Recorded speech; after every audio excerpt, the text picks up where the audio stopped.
Be learning diploma in Bible first year module 9 lesson 7 7వ పాఠము. పాపము యొక్క ఫలితము ఏమిటి? పాపము యొక్క ఫలితము ఏమిటి? What are the consequences of the sin? అంటే మనిషి పాపమును జరిగిస్తున్నాడు. పాపము చేసినందువలన ఏదైనా శిక్ష కానీ లేకపోతే బహుమతి కానీ ఉంటుందా? పాపము చేయడం వలన, పాపిగా మనిషి జీవించడం వలన దానికి ఏమైనా ఒక ఫలితం ఉంటుందా? సాధారణంగా మనుష్యులలో చాలామంది వారు ఏ విశ్వాసంలో ఉన్నప్పటికీ పాప భీతిని కలిగి ఉంటారు. పాపము చేస్తారు, కానీ పాప భీతిని కలిగి ఉంటారు. అంటే పాపము చేస్తే మనకు మరలా ఏం జరుగుతుందో, ఎటువంటి ప్రతిఫలం వస్తుందో అనేటువంటి భయంతో ఉంటారు. అయితే పరిశుద్ధ గ్రంథంలో యథార్థమైనటువంటి సంగతులు మనకు కనిపిస్తున్నాయి. ఒక మనిషి పాపము చేస్తే, పాపమనగా ఏమిటో మునుపటి పాఠ్యాంశములలో మీరు నేర్చుకున్నారు. ఒక మనిషి దేవుని ఆజ్ఞను అతిక్రమిస్తే, పాపము చేస్తే, తద్వారా ఆ మనిషికి కలిగేటువంటి ఫలితము ఏమిటి? ఒక స్పష్టమైనటువంటి అర్థాన్ని, నిర్వచనాన్ని పరిశుద్ధ గ్రంథంలో మనం కనుగొనగలం. దీనికి సమాధానము పరిశుద్ధ గ్రంథంలో స్పష్టముగా మనకు దొరుకుతుంది. పౌలు గారు రోమీలకు రాసిన పత్రిక 6వ అధ్యాయము 23వ వాక్యాన్ని మీరు జాగ్రత్తగా గమనించండి. పౌలు గారు రోమీలకు రాసిన పత్రిక 6వ అధ్యాయము 23వ వాక్యం. ఏలయనగా పాపము వలన వచ్చు జీతము మరణము. పాపము వలన వచ్చు జీతము మరణము. The consequence is death. దేవుడు ఒక్క మాటలో తెలియజేస్తున్నాడు. పాపము వలన ఫలితం ఏమిటని అడుగుతావా? పాపము వలన వచ్చే ఫలితం ఏంటంటే మరణము, డెత్. అయితే ఇక్కడ వెంటనే మనకు ఒక సందేహం వస్తుంది.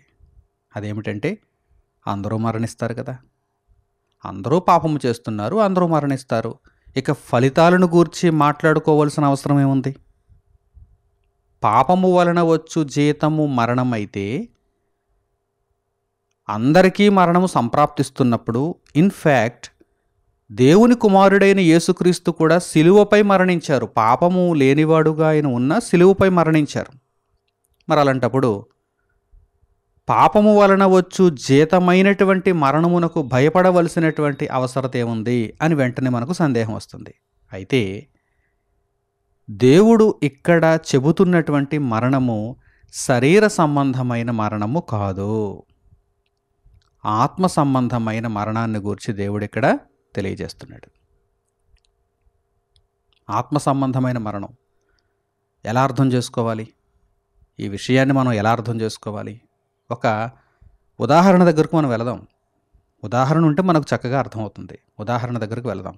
ఎక్కడికి వెళదాం? పరిశుద్ధ గ్రంథంలో ప్రారంభపు ఉదాహరణ దగ్గరికి వెళ్ళిపోదాం. అంటే మొదటి మనుషులైనటువంటి ఆదాము హవ్వలు మొదటిసారిగా భూమి మీద పాపము చేశారు చూసారా? ఆజ్ఞాతిక్రమమును జరిగించారు చూసారా? దేవుడిచ్చిన ఆజ్ఞను అతిక్రమించారు చూసారా? అక్కడికి వెళ్ళిపోదాం.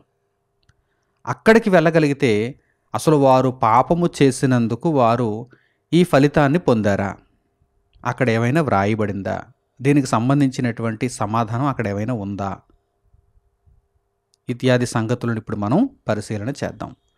ఆదికాండము 2వ అధ్యాయము 16వ వాక్యం నుండి మీరు జాగ్రత్తగా పరిశీలించండి.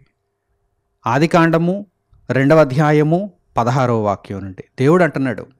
దేవుడు ఒక ఆజ్ఞను జారీ చేస్తున్నాడు ఆదాము హవ్వలకు. చూడండి దేవుడు ఏమంటున్నాడు చూడండి. మరియు దేవుడైన యెహోవా, ఈ తోటలోనున్న ప్రతి వృక్ష ఫలములను నీవు నిరభ్యంతరముగా తినవచ్చును, అయితే మంచి చెడ్డల తెలివినిచ్చు వృక్ష ఫలములను తినకూడదు.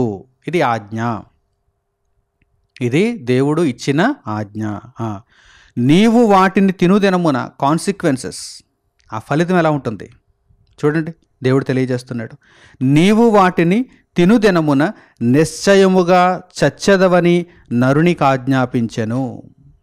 నీవు నిశ్చయంగా చచ్చిపోతావు అని దేవుడు నరునికి ఆజ్ఞాపించాడు. ఇక్కడ కూడా పాపమునకు జీతము మరణము అని మనకు అర్థమవుతుంది. అయితే అది ఏ మరణము అని మనం అనుకున్నాం? ఆత్మీయ మరణము, శరీర మరణం అయితే కాదు. ఇక్కడ మనకు ఆ విషయం స్పష్టంగా తెలుస్తుంది. ఎలా? ఆదాము హవ్వ ఇద్దరూ కూడా దేవుని యొక్క ఆజ్ఞను అతిక్రమించారు. అతిక్రమించగానే శరీరమందు మరణించారా? అంటే ఈ భూమి మీద అందరూ ఎలాగైతే మరణిస్తున్నారో దేహాన్ని విడిచిపెట్టే మరణం, అటువంటి మరణమును వారు పొందారా? లేదు. ఈ విషయాన్ని వారు గ్రహించకే అపవాది యొక్క మోసంలో కూడా పడిపోయారు. అపవాది కూడా ఏమన్నాడు? మీరు చావనే చావరు అన్నాడు. అపవాది ఏమన్నాడు? దేవుని యొక్క ఆజ్ఞను అతిక్రమిస్తే చచ్చిపోతారని దేవుడు చెప్పాడా? మీరు చావనే చావరు అంటే అపవాది యొక్క ఉద్దేశం ఏంటి? దేవుడు అబద్ధం చెప్పాడా? దేవుడు మీకు అబద్ధం చెప్పాడేమో అని అపవాది అంటున్నాడు. అపవాది ఈ విషయం దగ్గరే ఆదాము హవ్వలను పక్కదారి పట్టించాడు, త్రోవ మళ్లించేశాడు. మీరు చావనే చావరు అన్నాడు. అంటే శరీరమందు మీరు చావరు. దేవుడు మీకు ఎంత ఆయుష్ అయితే ఇచ్చాడో అంత ఆయుష్ కూడా భూమి మీద పాపపు క్రియలలో ఉన్నా కానీ మీరు బ్రతుకుతారు. ఈరోజు ఎంతమంది పాపాత్ములు బ్రతకటం లేదు? నరహంతకులు బ్రతకటం లేదా? దొంగలు బ్రతకటం లేదా? అలాగే వ్యభిచారులు, దైవాజ్ఞ అతిక్రమణ చేసినటువంటి ఎందరో పాపాత్ములు బ్రతకటం లేదా? దేవుడు ఇచ్చిన ఆయుష్లో పాపాత్ముడైనా నీతిమంతుడైనా బ్రతుకుతాడు. ఆ తర్వాత శరీరాన్ని విడిచిపెడతాడు. ఇది మొదటి మరణం. ఈ మరణము అందరికీ వస్తుంది. కానీ దేవుడు ప్రారంభం నుంచి కూడా పాపపు ఫలితమైన మరణము అని అంటున్నాడంటే ఆయన ఏ మరణాన్ని గూర్చి తెలియజేస్తున్నాడు? ఆత్మీయ మరణాన్ని గూర్చి తెలియజేస్తున్నాడు. మీరు ఆత్మీయంగా చనిపోతారు అంటే నిత్యనాశనానికి వెళ్ళిపోతారు, నిత్య నరకాగ్నికి వెళ్ళిపోతారు. ఎప్పుడైతే దేవుని యొక్క ఆజ్ఞను మనిషి అతిక్రమించాడో దేవునితో మనిషికి సంబంధం కట్ అయిపోతుంది. అంటే దేవుని దృష్టిలో ఆ మనిషి ఎవరన్నమాట? చచ్చిపోయాడు. నిత్య నరకాగ్నికి వెళ్ళిపోతున్నాడు అంటే చచ్చిపోయాడు అని అర్థం. భూమి మీద శరీరంలో బ్రతికుండొచ్చు, భూమి మీద శరీరంలో బ్రతికుండొచ్చు, కానీ ఆత్మీయంగా చచ్చిపోయాడు, మరణించాడు అని దేవుడిక వదిలేస్తాడు. మీకు అర్థమవుతుందా? కనుక పాపము వలన వచ్చు జీతము మరణము అనగానే అది ఆత్మ సంబంధమైన మరణము. అనేక పర్యాయములు పరిశుద్ధ గ్రంథంలో ఈ విషయాన్ని గురించి తన భక్తుల చేత పలికించాడు. మీరు మీ అపరాధముల చేతను పాపముల చేతను చచ్చిన వారయ్యుండగా అని పౌలు గారు ఎఫెసీయులకు రాసిన పత్రిక 2వ అధ్యాయం 1వ వాక్యం నుండి మనం చదువుతున్నప్పుడు మనకు కనిపిస్తుంది కదా. అక్కడ పౌలు గారు తెలియజేస్తున్నారు, మీ అపరాధముల చేతను పాపముల చేతను మీరు చచ్చిన వారయ్యుండగా అంటే ఆత్మీయముగా మీరు చచ్చిపోయారు, దేవునికి దూరం అయిపోయారు. అలాగే ప్రకటన గ్రంథంలో సంఘపు దూతలకు దేవుడు విషయాలను తెలియపరుస్తూ ఒకానొక సందర్భంలో ఏమంటున్నాడు? బ్రతికున్నావన్న పేరైతే నీకుంది కానీ నీవు మృతుడవే అంటున్నాడు దేవుడు. బ్రతికి ఉన్నావనేటువంటి పేరు నీకుంది కానీ నీవు మృతుడవే అంటే ఎలా? ఆత్మ సంబంధముగా నీవు మృతుడవే, నాకు దూరం అయిపోయావు, నా మార్గంలో నుండి వెళ్ళిపోయావు, నా మాటలను అనుసరించకుండా నీవు తిరిగిపోయావు, అపవాది సంబంధిగా మారిపోయావు, కనుక నీవు మరణమైనట్టే అంటున్నాడు దేవుడు. ఆ తర్వాత నీవు శరీరంలో కొంతకాలం జీవిస్తావు, శరీరాన్ని విడిచిపెడతావు, ఎక్కడికి వెళ్ళిపోతావు? ఆత్మగా నిత్యనాశనానికి వెళ్ళిపోతావు. అది రెండో మరణం. ఆ మరణాన్ని గురించి దేవుడు ఇక్కడ ప్రస్తావిస్తున్నాడు. పాపము వలన వచ్చు జీతము మరణము. ఆదాము హవ్వల సందర్భంలో ఈ విషయం మనకు చక్కగా అర్థమవుతుంది. ఆదాము హవ్వలు శరీరపరంగా మరణించలేదు, పాపము చేసిన వెంటనే శరీరపరంగా మరణించలేదు, ఆత్మీయంగా మరణించారు. అంటే దేవునికి దూరం అయిపోయారు, దేవునికి దూరం అయిపోయారు. దేవుని పిల్లలుగా కాకుండా సాతాను మాట విన్నారు కనుక సాతాను పిల్లలుగా మారిపోయారు. అందుకే దేవుడు సర్ప సంతానమా అని కూడా వ్రాయించాడు. బాప్తిస్మం ఇచ్చి యోహాను గారు ఏమంటున్నారు? సర్ప సంతానమా అంటే మీరు అపవాదిని వెంబడిస్తున్నప్పుడు అపవాదికి పిల్లలు అయిపోతారని అర్థం. కనుక ప్రియులారా, ఈ విషయాన్ని మీరు చక్కగా గ్రహించాలి. పాపము మనకు ఏం తెచ్చిపెడుతుందంటే మరణాన్ని తెచ్చిపెడుతుంది. అర్థమవుతుందా మీకు? The consequences of sin, the consequences of sin is death. మరణము, పాపము యొక్క ఫలితము మరణము. అలాగే యాకోబు రాసిన పత్రిక 1వ అధ్యాయము 15వ వాక్యాన్ని కూడా మీరు గమనించండి. పాపము పరిపక్వమైతే మనకు దక్కేదేంటో అక్కడ గ్రంథకర్త పరిశుద్ధాత్మ ప్రేరణతో తెలియజేస్తున్నారు. యాకోబు రాసిన పత్రిక 1వ అధ్యాయము 15వ వాక్యం, దురాశ గర్భము ధరించి పాపము కనగా. ఏమండి, మనుషులు పాపములో కూరుకుపోతున్నారంటే ప్రథమమైనటువంటి కారణం ఏంటంటే వారి యొక్క దురాశ. అధికముగా ఈ లోకాన్ని అనుభవించాలనేటువంటి దురాశ మనిషిలో ఎప్పుడైతే పుట్టిందో ఆ మనిషి పాపం చేస్తాడు, పాపపు క్రియలలో ఉంటాడు. దురాశ గర్భము ధరించి పాపమును కనగా. మొదట మనిషిలో దురాశ ప్రారంభమైంది. ఆ దురాశను నెరవేర్చుకున్నట్టుకు పాపం చేస్తున్నాడు. ఈ పాపం వలన వచ్చే ప్రతిఫలం ఏంటి చూడండి. పాపము పరిపక్వమై, పాపము మనిషిలో పరిపక్వమై మరణమును కనును. పాపము యొక్క ఫలితం ఏంటి? మరణము. నీవు దురాశను కలిగి ఉన్నావంటే నీవు పాపం చేస్తావు. పాపమును చేసావంటే పాపము యొక్క ఫలితం ఏమిటి? మరణము. అంటే ఆత్మీయ మరణము. ఎప్పుడు ఆ విషయాన్ని గుర్తుంచుకోవాలి. ఆత్మీయ మరణము. పాపము వలన మనకు వచ్చే జీతం ఆత్మీయ మరణము. అంటే దేవుని నుండి మనం దూరం అయిపోయేటువంటి పరిస్థితి. పాపము మనలను దేవుని నుండి దూరం చేస్తుంది. అలాగే సామెతల గ్రంథంలో కొన్ని చక్కని వాక్య భాగాలు ఈ విషయమై వ్రాయబడ్డాయి. వాటిని ఇప్పుడు మనం చూద్దాం. సామెతల గ్రంథము 5వ అధ్యాయము 22వ వాక్యాన్ని చూడండి. సామెతల గ్రంథము 5వ అధ్యాయము 22వ వాక్యంలో వ్రాయబడినటువంటి సంగతులను మీరు చూడండి. దుష్టుని దోషములు వానిని చిక్కులబెట్టును, వాడు తన పాప పాశముల వలన బంధింపబడును.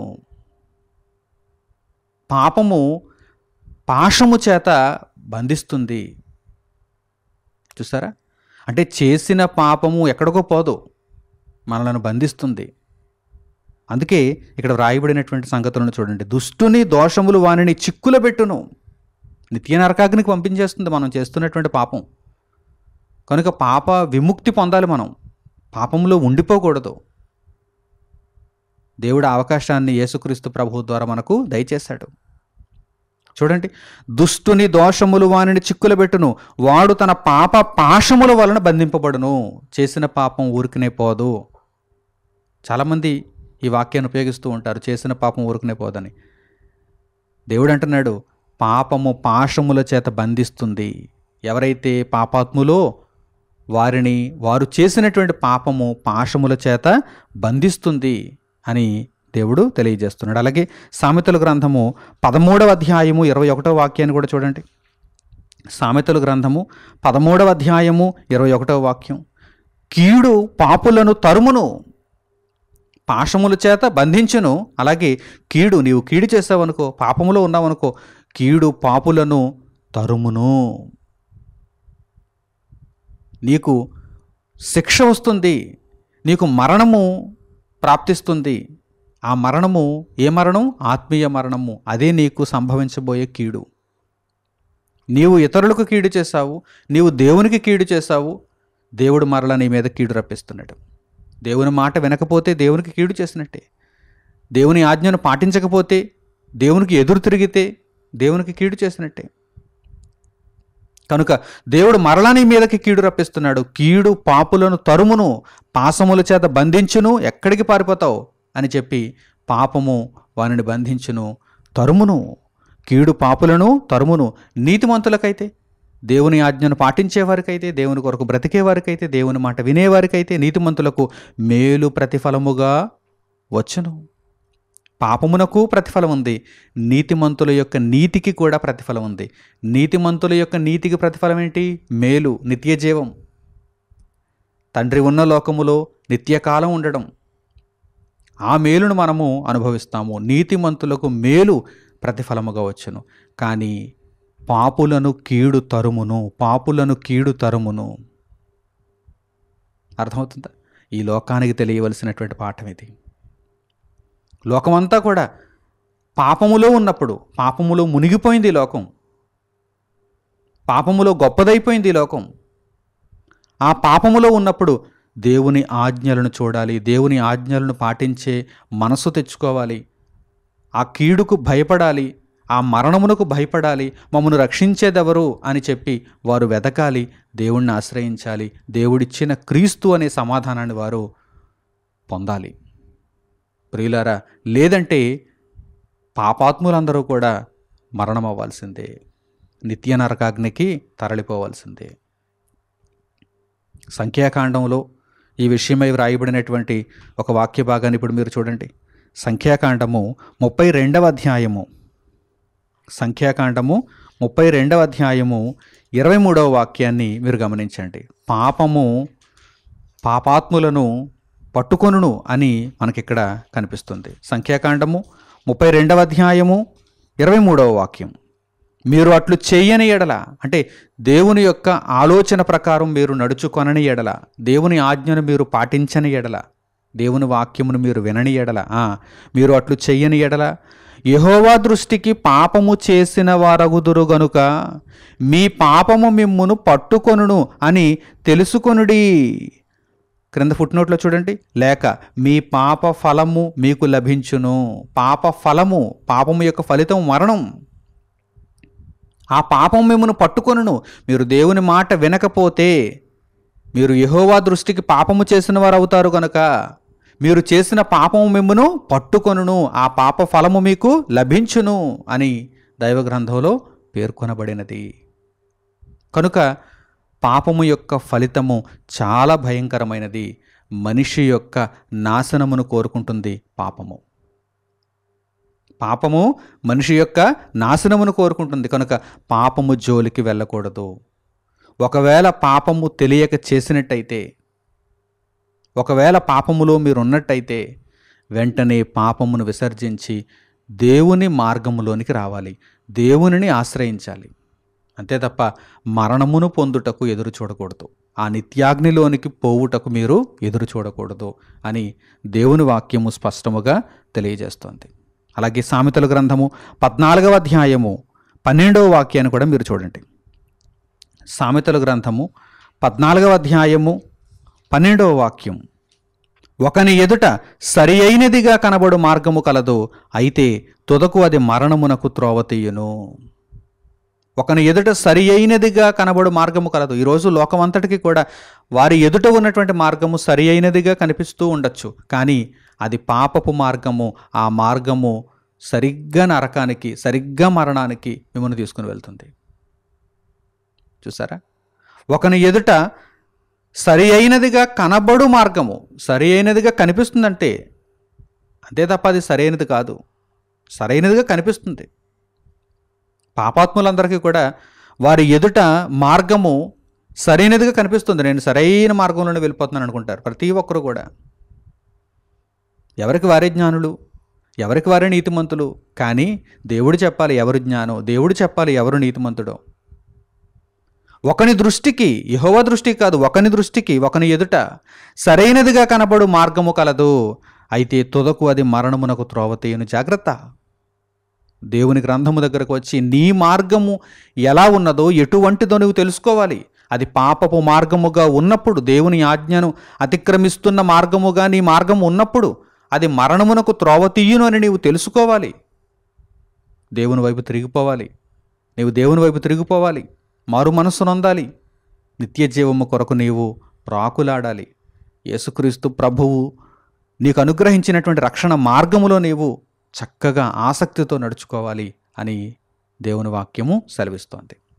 కనుక పాపము యొక్క ఫలితము మరణము. పాపము మిమ్మును నిత్య నరకాగ్నికి తీసుకుని వెళుతుంది. పాప పాశములలో పాపులందరూ కూడా బంధింపబడతారు. అలాగే కీడు పాపులను తరుమును అనేటువంటి చక్కని విషయాలను ఇంతవరకు మనం నేర్చుకున్నాం. అలాగే ఇంకనూ మనము పరిశుద్ధ గ్రంథములో ఆలోచన చేయగలిగితే పాపము దేవుని నుండి మనలను దూరం చేస్తుంది. మనము మొరపెట్టినా దేవుడు వినకుండా ఉండేటట్లుగా చేస్తుంది అనేటువంటి విషయాన్ని కూడా మనము పరిశుద్ధ గ్రంథం నుండి చూద్దాం. యెషయా గ్రంథము 59వ అధ్యాయము 2వ వాక్యాన్ని చూడండి. యెషయా గ్రంథము 59వ అధ్యాయము 2వ వాక్యం. మీ పాపములు ఆయన ముఖమును మీకు మరుగుపరచెను.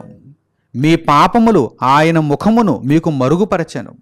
అంటే దేవుని యొక్క ముఖమును మీకు మరుగుపరచనంటే అర్థం ఏంటన్నమాట? దేవునికి మీరు దూరం అయిపోయారు. మీ పాపములు అడ్డుగా వచ్చేసాయి, దేవునికి మీకు అడ్డుగా వచ్చేసాయి. చూడండి, మీ పాపములు ఆయన ముఖమును మీకు మరుగుపరచెను గనుక ఆయన ఆలకింపకున్నాడు. ఆయన ఆలకింపకున్నాడు, విననంటున్నాడు. ఆయన మీ మొర వినను, మీ యొక్క ప్రార్థన వినను, మీ ఆలోచనను నా దగ్గర చెప్పకండి, మీ దీవెనను నేను మీకు అనుగ్రహించను, మీరుకి ఆశీర్వదింపబడరు, మీ దోష ఫలితమే మీ మీదకు వస్తుంది, కీడే మిమ్మును తరుముతుంది, అంతే తప్ప నేను మీ మనవని ఆలకించినట్టున్నాడు దేవుడు. పాపుల మనవి దేవుడు ఆలకించడు అని పరిశుద్ధ గ్రంథంలో మనం నేర్చుకున్నాం. కనుక ప్రియులారా, పాపము మనిషిని దేవుని నుండి పూర్తిగా దూరం చేస్తుంది. దేవుని యొక్క ఆదరణ పొందకుండా, దేవుని మన్నన పొందకుండా, దేవుని ప్రేమలో ఉండకుండా పాపము మనిషిని దూరం చేసేస్తుంది. కనుక మనము చాలా భయపడాలి, పాపము చేయడానికి చాలా భయపడాలి. ఎందుకంటే ఈ పాపము నన్ను దేవుని నుండి దూరం చేస్తే ఇక నాకు బ్రతికేది? దేవుడిచ్చిన ఆయుష్లో కూడా నేను సరిగ్గా బ్రతకలేనే, నా బ్రతుకు అస్తవ్యస్తం అయిపోతుంది. ఆదాము హవ్వలనే మీరు ఉదాహరణగా చూడండి. వారు దేవుని సంరక్షణలో ఉన్నప్పుడు ఏదైనా తోటలో ఉన్నారు, సుఖంగా ఉన్నారు, నెమ్మది పొందారు, వారికి ఏ అవసరత లేదు. కానీ వారు ఎప్పుడైతే పాపము చేశారో, పాపము యొక్క ఫలితాన్ని వారు అనుభవించారో, ఏదైనా నుండి వారు గెంటివేయబడ్డారు, వెళ్ళగొట్టబడ్డారు. వారు దేవుని సంరక్షణలో ఉండేటువంటి పరిస్థితులలో నుండి దేవుని నుండి దూరం అయిపోయినటువంటి పరిస్థితుల్లోనికి వెళ్ళిపోయారు. మనం అలా ఉండకుండా ఉండాలి అంటే ఎల్లప్పుడూ కూడా పాపమునకు దూరంగా ఉండాలి, దేవునికి దగ్గరగా ఉండాలి. మనము పాపము చేసినప్పుడు దేవునికి దూరం అవుతామన్నటువంటి విషయం స్పష్టం. అలాగే ఈ భూజీవిత కాలంలో మీరు ఎప్పుడైతే పాపము చేస్తున్నారో మీకు మేలు అనేది జరగదని కూడా దేవుడు తెలియజేస్తున్నాడు. మేలు జరగదు. చూడండి, ఇర్మియా గ్రంథము 5వ అధ్యాయము 25వ వాక్యాన్ని మీరు గమనించండి. ఇర్మియా గ్రంథము 5వ అధ్యాయము 25వ వాక్యం. మీ దోషములు వాటి క్రమమును తప్పించెను, మీకు మేలు కలుగకుండుటకు మీ పాపములే కారణము. ఈరోజు ప్రకృతి గాడి తప్పిందని, అలాగే ప్రకృతి ప్రళయాలు, ఈ విపత్తులు ఎప్పటికప్పుడు ప్రపంచం మీద దాడి చేస్తున్నాయని మనుషులు అనుకుంటున్నారు. ఒకప్పుడు ఉన్నటువంటి కాలాలు ఇప్పుడు లేవని, ఒకప్పుడు ఉన్నటువంటి ప్రకృతి ఇప్పుడు లేదని మనుషులు వాపోతున్నారు. కారణం ఏంటో తెలుసా? మనుషుల యొక్క పాపములు. పాపములు ఆకాశాన్ని అంటుతున్నాయి. మరి ప్రకృతి ఎలా ఉండాలి చెప్పండి? ప్రకృతి మనిషిపై తిరగబడొద్దా? దేవుని చేతుల్లో ఉన్న ఆయుధాలుగా ఈ ప్రకృతిలో ఉన్నటువంటి శక్తులన్నీ కూడా మానవుల మీద తిరగబడొద్దా? దేవుడు ఎప్పుడో తెలియజేశాడు ఈ మాటలను. మీ దోషములు వాటి క్రమమును తప్పించెను. అవి క్రమముగా ఉండాలని దేవుడు ప్రారంభంలో నిర్ణయించాడు. కానీ మీ దోషములు వాటి క్రమమును తప్పించెను, వాటి క్రమమును తప్పించెను. కాలాలు మారిపోయాయి, ప్రకృతి వైపరీత్యాలు ఎన్నెన్నో మన కళ్ళ ముందు కనిపిస్తున్నాయి, మానవులను హరిస్తున్నాయి, మానవ జీవనాన్ని స్తంభింపజేస్తున్నాయి. మీ దోషములు వాటి యొక్క క్రమమును తప్పించెను, మీకు మేలు కలుగకుండుటకు మీ పాపములే కారణము. మీకు మేలు కలగటం లేదా? ప్రపంచానికి మేలనేది అసలు కనిపించటం లేదా? అది అగ్రరాజ్యమైనా పేద దేశమైనా ప్రపంచానికి మేలు కనిపించటం లేదా? దీవెన కనిపించటం లేదా? ఆశీర్వాదం కనిపించటం లేదా? అయితే పాపములే కారణము. మీకు మేలు కలుగకుండుటకు మీ పాపములే కారణము. ఒక వ్యక్తి దగ్గర నుండి ఒక దేశం వరకు ఇదే సూత్రం. మీరు పాపము చేస్తే మీకు మేలు దూరం అయిపోతుంది. దేవుడు దూరం అయిపోయాడంటే మరి మేలు దూరం అయిపోయినట్టే కదా. మేలు దూరం అయిపోయినట్టే, కీడు మిమ్మును తరుముతుంది అని దేవుని వాక్యం సెలవిస్తుంది. కనుక పాపము యొక్క ఫలితం అనగానే ఎంత ఘోరంగా ఉందో చూడండి. కీడు, మరణము చేరువవుతుంది, దేవుడు దూరం అయిపోతున్నాడు, అలాగే మేలు దూరం అయిపోతుంది. కనుక పాపము యొక్క ఫలితము చాలా ఘోరమైనదని మనము గ్రహించాలి. అలాగే ఎవరైతే పాపము చేశారో వారు పాపమునకు దాసులైపోతారు, బానిసలైపోతారు. దేవుడు మనల్ని ఎప్పుడూ కూడా తనకు బానిసలుగా ఉంచుకోవాలనుకోలేదు, స్వాతంత్ర్యాన్ని ఇచ్చాడు. దేవుడు మనకు క్రీస్తులో స్వాతంత్ర్యాన్ని ఇచ్చాడు. చక్కగా మీరు దేవుని కొరకు విధేయతతో జీవిస్తున్నప్పుడు ఆత్మస్వాతంత్ర్యముతో బ్రతుకుతారు. కానీ పాపములో ఉన్నవారు మాత్రం ఒక దాస్యత్వంలో బ్రతుకుతారు, ఒక బానిసత్వంలో బ్రతుకుతారు. యేసుక్రీస్తు ప్రభువారు శరీరధారిగా ఉన్నప్పుడు పలికినటువంటి ఈ చక్కని వాక్య భాగాన్ని ఇప్పుడు మీరు గమనించండి.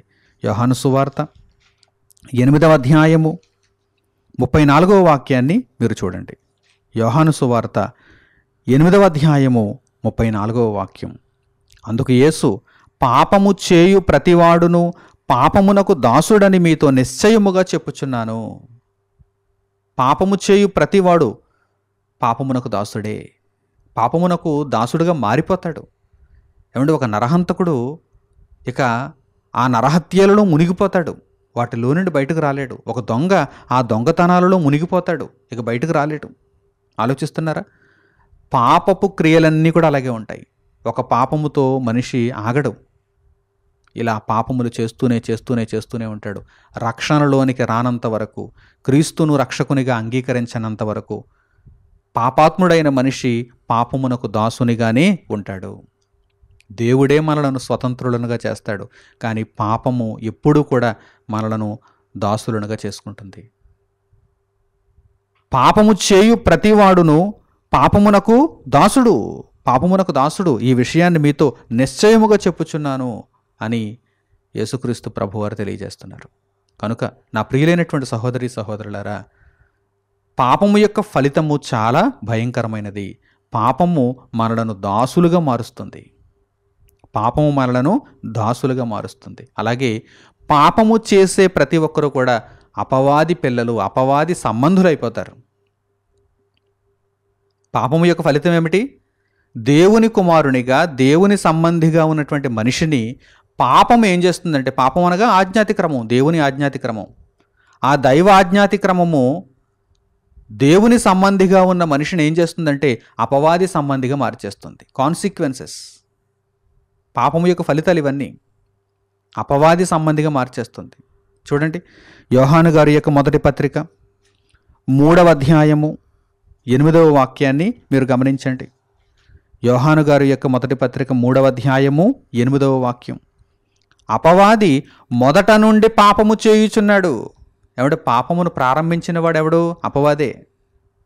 దేవదూతలు పాపము చేశాయి, దేవదూతలు పాపాత్ములైపోయారు. అపవాది మొదట నుండి పాపము చేయుచున్నాడు.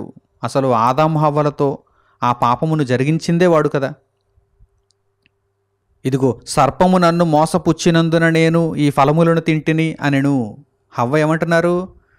సర్పము నన్ను మోసపుచ్చినందున ఇదిగో తినకూడదని నీవు ఆజ్ఞాపించిన ఈ వృక్ష ఫలాలను తిన్నాను అని తెలియజేస్తుంది. అపవాది మొదట నుండి పాపము చేయుచున్నాడు గనుక పాపము చేయువాడు అపవాది సంబంధి. పాపము చేసే ప్రతి ఒక్కడు కూడా అపవాది సంబంధి, ఇక దేవుని సంబంధి కాదు, దేవుని బిడ్డ కాదు. పాపము చేయు ప్రతివాడు కూడా అపవాది సంబంధే. కనుక ప్రియులారా, పాపము యొక్క ఫలితం ఏమిటి? దేవుని సంబంధులుగా ఉన్నటువంటి వారు పాపాత్ములుగా అపవాది సంబంధులైపోతున్నారు. చూడండి, పాపము చేయువాడు అపవాది సంబంధి. తర్వాత అపవాది యొక్క క్రియలను లయపరచుటకే దేవుని కుమారుడు ప్రత్యక్షమాయెను. మరి దీనికి విముక్తి ఏంటి? దీనికి సమాధానం ఏంటి? దీనికి పరిష్కారం ఏంటి అని మీరు అడిగితే, ఇదిగో దేవుని కుమారుడు అపవాది క్రియలను లయపరచుటకే ప్రత్యక్షమయ్యాడు. యేసుక్రీస్తు ప్రభు మన కొరకు ఆయన ప్రత్యక్షమయ్యాడు. మనము పాపము జరిగించినప్పుడు ఆ పాపముల నుండి, ఆ పాప పాశముల నుండి, ఆ పాప బంధకముల నుండి మనలను విడిపించటానికే దేవుని కుమారుడు ప్రత్యక్షమయ్యాడు. యేసుక్రీస్తు ప్రభువు శరీరధారిగా ఈ లోకమునకు ఎందుకు వచ్చాడు? ఆయన పాపాత్ములను రక్షించడానికే వచ్చాడు.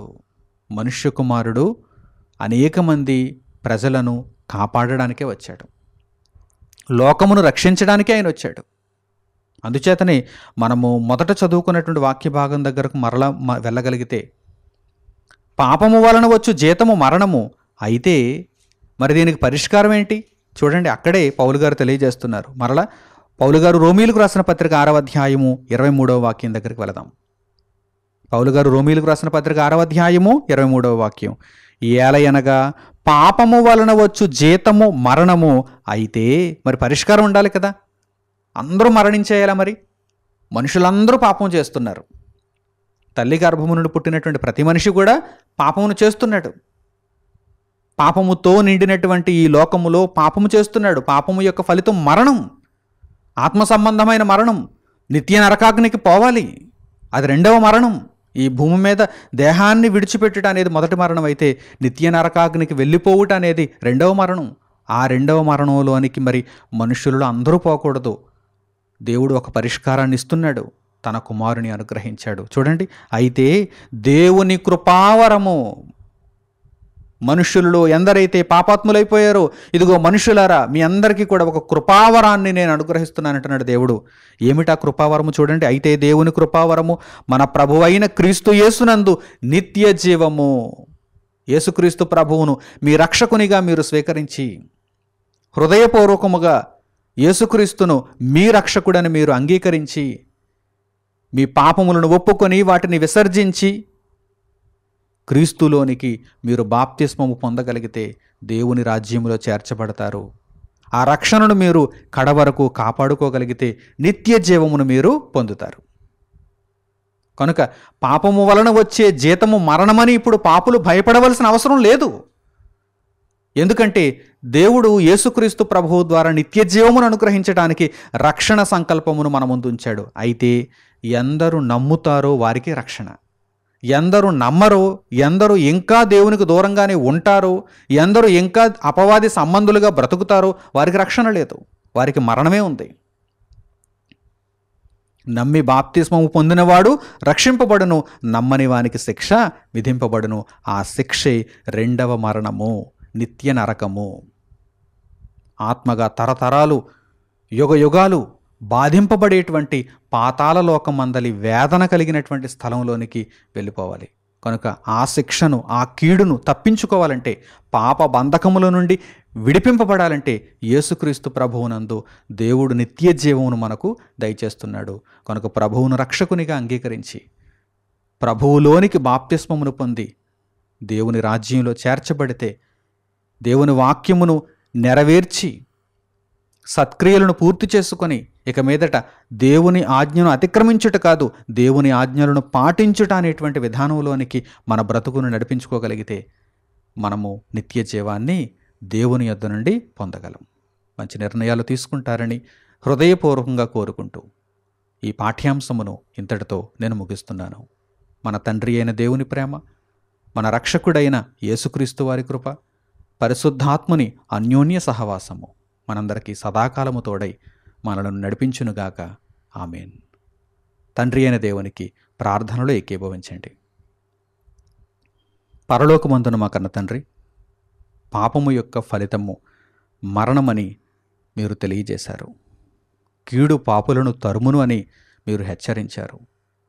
ప్రారంభము నుండి మానవజాతి పాపములో ఎలా చిక్కుకుంటుందో, అపవాది సంబంధులుగా మనుషులు ఎలా మారిపోతున్నారో, పాపమునకు ఎలా దాసులవుతున్నారో మీరు తెలియపరిచారు.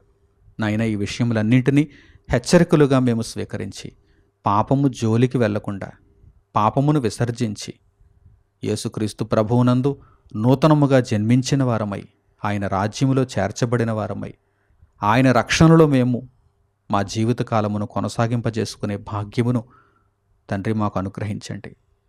నాయనా, మీ వాక్యమందు ప్రతి సమాధానమును మాకు దయచేసి మానవ జీవితానికి కావలసినటువంటి ఆత్మీయ సంగతులను వెల్లడి చేసి, మనుషులలో ఇంకనూ అనేక మంది తెలుసుకోవలసినటువంటి గొప్ప సంగతులను మా ముందు మీరు ప్రత్యక్షపరిచినందుకు మిమ్మల్ని స్తుతించుచు ఘనపరచుచు, ఆజ్ఞాతిక్రమంలో మేము ఉండకుండా ఆజ్ఞను అనుసరించేవారముగానే ఎల్లప్పుడూ జీవించగలుగుటకు తండ్రి, మీ దృష్టి ఎదుట నీతిమంతులుగా మేము ఉండగలుగుటకు తండ్రి, మా ప్రవర్తనను మార్చుకునే విధంగా తండ్రి మా బుద్ధిని నాయనా మీరు నూతనపరచుమని, మా ఆత్మ, మా శరీరము, మీరిచ్చినటువంటి ప్రాణము నాయన ఈ భూజీవిత కాలములో మేము మనుగడలో ఉన్నంతకాలము కూడా పరిశుద్ధతలోనే కొనసాగిపోగలిగే భాగ్యమునిమ్మని హృదయపూర్వకముగా మిమ్మల్ని వేడుకుంటూ మా ప్రార్థన మనవులన్నింటినీ మా ప్రభువును మా రక్షకుడునైన యేసుక్రీస్తు వారి పేరిట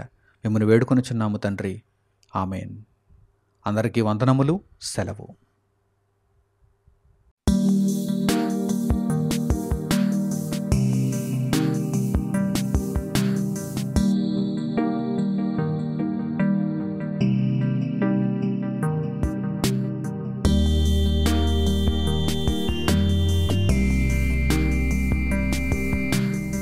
సహోదరులు మణికుమార్ గారు ప్రసంగించిన ఎన్నో ఆత్మ సంబంధమైన సంగతులను ఉచితముగా వీక్షించుటకు మా యూట్యూబ్ ఛానల్స్ ను తప్పక దర్శించండి.